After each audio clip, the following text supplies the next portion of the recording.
Ladies and gentlemen, if there is one thing to unite this world, it is the hatred of small talk. It doesn't matter if it's a corporate company event or maybe just a weekend networking, it can be terrible. It can be downright scary at times. So how do you do it? And how do you get better at it? Well, got you. Today, we're talking all about how to never struggle with small talk. Welcome to the Jefferson Fisher podcast, where I'm on a mission to make your next conversation the one that changes everything. If you enjoy learning tools to improve your communication, we're going to ask you to follow this podcast. And if you would please leave a review. If you have any suggestions for a topic, just throw them in the comments. Also, my new book, The Next Conversation, is officially out on pre-order, and you can find links for it down in the show notes. Small talk. It's gross. So how are we going to fix that? Me. Give you some hints. Number one, instead of just asking how's your work, how's home, those kind of questions just fall flat. They do nothing for you. They don't move the conversation at all. Instead, we're going to switch it to ask questions that are action-oriented. That means questions about the doing. So instead of how's work, how's home, how are you, you're going to be asking questions like, what did y'all do this weekend? What do you have coming up? Getting things that they're excited about. What are you excited about today or tomorrow or this week? When you say, what are you doing or going? Those are action-oriented things, and they're going to help push the conversation forward. Number two, now what matters is how you daily YouTube recaps in your inbox. Stop listening for hours. Start reading in minutes. Every morning at 8 a.m., our AI-powered digest lands in your inbox with all key insights from your favorite YouTube channels. Start your daily recaps. Sponsor, do it. If you notice, I didn't say, do you have anything going on this weekend? Because how are you going to respond to that? Going to respond to that as either a yes or a no. That's it. When you ask questions typically that are, did you have fun today? Did you have a good day? When you ask your kid, when you pick them up from school, did you have a good day? You really only give them a few options to say yes or no. When you ask questions that are closed, that's what they're called, closed-ended questions. They only leave you hardly anywhere to go. It's just a yes or no question. Do you go to the store? Yes or no. Instead, you're going to be opening it up with asking and beginning the phrase or question with what. You say, always say, what did y'all do this weekend? Or did instead of, did you have fun this weekend? You hear the difference between what did you do for fun this weekend versus did you have fun this weekend. When me and one invites you to open up, the other closes down and ends the discussion. So anytime that you can, I want you to ask an open-ended question. You do that by beginning with what or how or when, because it gets them to continue to talk. That's what you're after. And also, number three, if you find that you just don't have that much to talk about, or it starts to go downhill, and you find that each of your responses are getting shorter and shorter, that's okay. There's nothing wrong with that. People feel like there has to be a certain amount of time for it to count as small talk. No, if you just say hello to the person and you engage maybe in one little back and forth, that's small talk. You've done it. Congratulations. There's no medal, there's no reward, there's nobody counting and timing you to see how long you've been talking. Just if the conversation comes to a natural end, then just say, hey, great to talk to you, and politely end the conversation. Don't feel like you have to keep pushing and pushing to have some green check flag to say I have accomplished small talk. It's a lot less than you think to make that happen. All right, now on top of making sure your questions are action-oriented, asking about the going, the doing, what they're excited about, what's up, ahead, what's going on in the future, on top of making sure that you're asking open-ended questions that are leaving lots of space and begin with what, how and when, and not did. That's going to close things off. On top of that, there's a formula that I'm going to teach you real quick, and it has always worked for me, and it can work for you too. This is how it goes. Number one, you just pick a topic, any topic to talk to this person about. So let's say it's as boring as the weather. You could say, and this weather was crazy. This weather can't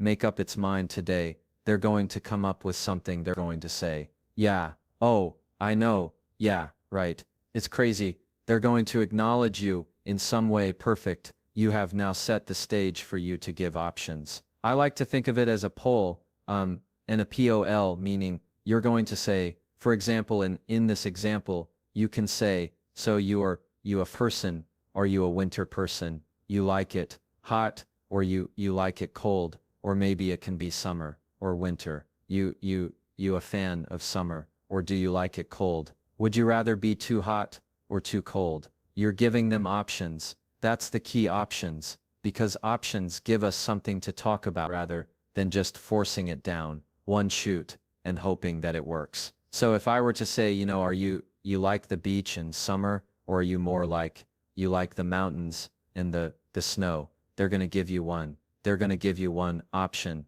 They're not going to just leave you hanging, or they might just say, you know what? I really like spring. Spring's kind of my thing. It reminds me of blah, blah, blah. Well, then you get to interact and say, well, I totally hear you. Will happen to be a fall person because it makes me think of football and Thanksgiving.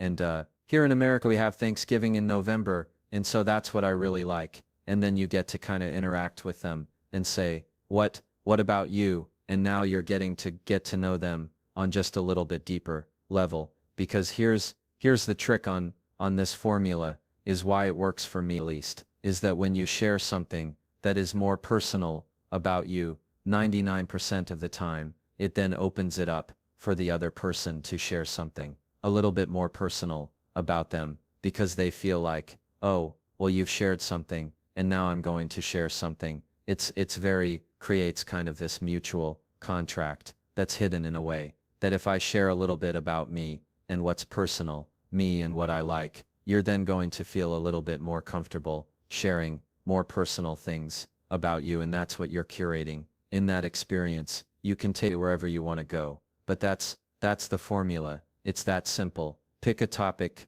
create options for them. Maybe you create 2 options, at least 2, maybe 3 or 4, and then you share something as to which one is your favorite, and then ask them, what about you? Even the question, what about you, continues to open things up in the dialogue, and it never can really go wrong. That way, they call this small talk, not big talk. It's just something short, compact, that you left, that, oh, okay, I learned a little bit more about this person, and it's something that you can knock out really in just an elevator ride. It's very quick, very easy. Let's say you're coming off into the elevator, straight from some rain, or whatever, you can easily just open it up, talking about really the weather, the news, whatever you want. Try that. And because this episode is about small talk, I'm going to keep this episode small. So let's go ahead and get into my favorite part of the podcast, and that's where I get to read a question from a follower. Those that are part of my newsletter are able to ask me questions by email, and I'm able to answer them. So if you're not part of the newsletter, you can sign up. The show notes, or the link for it, is down there in the show notes. All right, this one, I have picked one out.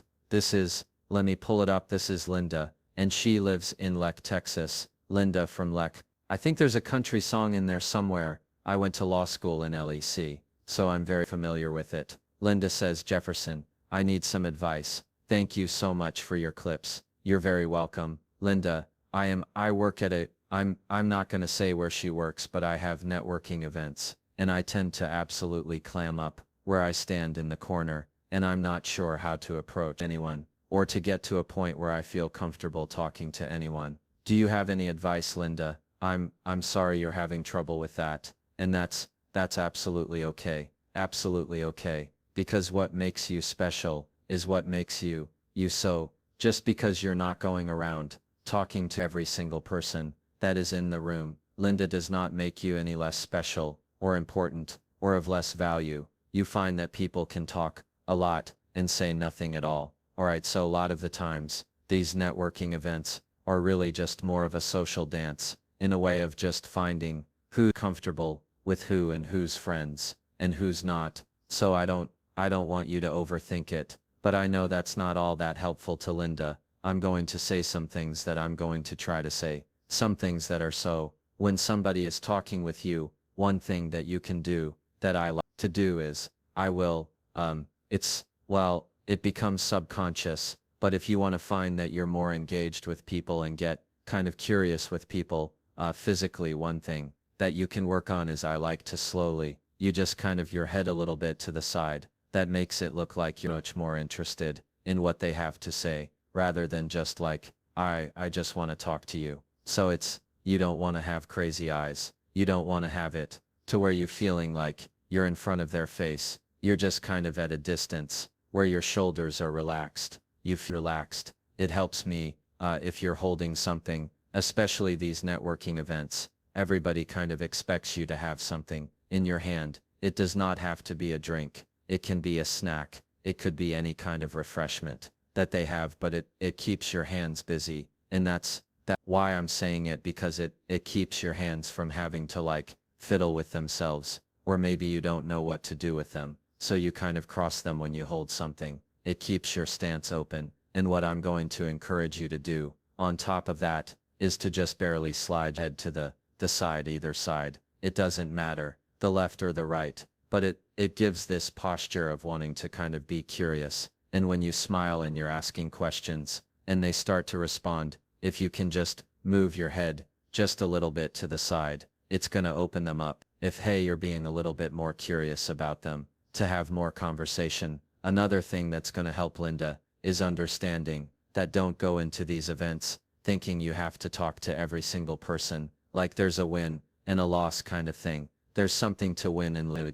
That's not it. If you can just go in with the idea of just talking to one person, yeah, it's that basic just one person and having a good conversation with them. I would rather trade 20 little small talks that mean nothing at all versus one awesome conversation with somebody that I want to talk to every time. I'll trade that every single time. So when you're going into these type of scenarios, Linda, it's going to help you if you already know who's going to be there and you make sure that you go talk to that person. If it's a friend, awesome. That's great. The biggest thing is that people just see you around. They see that you're having a good time. But if you're closed off in a corner, even if you're talking to somebody, you just have, you have a closed off posture. Your arms are closed. Your shoulders are hunched and you're kind of turned off to the group. They're going to find that a little bit more. It's going to signal at least that you're not wanting to talk to anybody. Maybe you don't, but you ask the question, how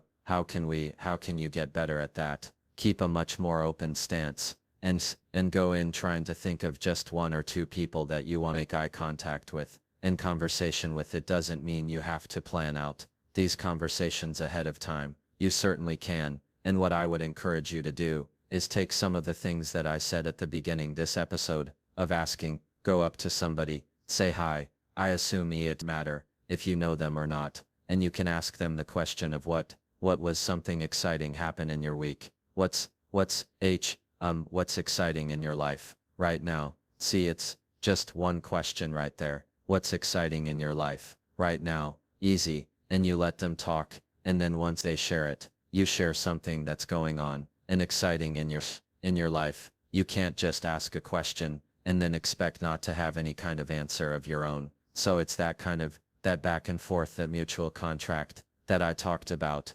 Linda, that's going to make sure that you're keeping the ball rolling in the air. And it is much easier for you to, in the conversation. This would be point 3 for you. If you feel that the conversation is starting to run low, get out fast. Say, hey, it's been great to talk to you. I'm gonna go grab something to eat or drink, whatever it is. I'm gonna run to go see whatever. It doesn't matter. The biggest thing is if you can end the conversation on a high note, rather than forcing each other to talk when you really are kind of done talking to each other, and then leave the conversation. Well, now you kind of drained each other, so you can try to leave the conversation on a high note. So if they responded to your what's, most exciting in your world today, and they give you an awesome answer, you say, oh, that's fabulous. Ask maybe another question about it. Go, oh, that's fantastic. And if they don't ask anything of you, typically, they should, they should, but if they don't, that's cool. Would just say, well, that's awesome. Well, I'm super proud of you. That sounds really exciting. It's great to talk with you. And then you leave. And now you've left on a high note. Now, Linda, you've made a good impression, because all you do is talk about them, and they're really gonna like that. So, Linda, those are just some quick takeaways, but at the end of the day, you just do what makes you special. All right. You do what makes you, you, and if it makes you uncomfortable, don't do it. You sue with what feels good and in your lane, and what resonates and feels right to you. Thanks for the question. Thank you for listening to the Jefferson Fisher podcast. If you enjoyed today's small episode on small talk, then I'm going to ask you to please follow this podcast. And if you would leave a review or a star or a comment, anything really does help today. We learned all about small talk, that you can improve it by asking questions that are about the doing, asking what they're excited about. You're asking questions that are focused on the future. Number 2, we talked about opening the questions versus closed-ended questions, where closed-ended forces the person to answer with just a yes or a no, but an open-ended question invites them to talk, and you can do that by beginning your question with what, how, or when questions like that. And then number 3, we learned that if you feel like the conversation's going to a natural end, no problem at all. Or if you want, you can use my super secret formula that I talked about in the episode that can get people to talk about just about anything at all. So that's the podcast for today. You can always try that. And as always, follow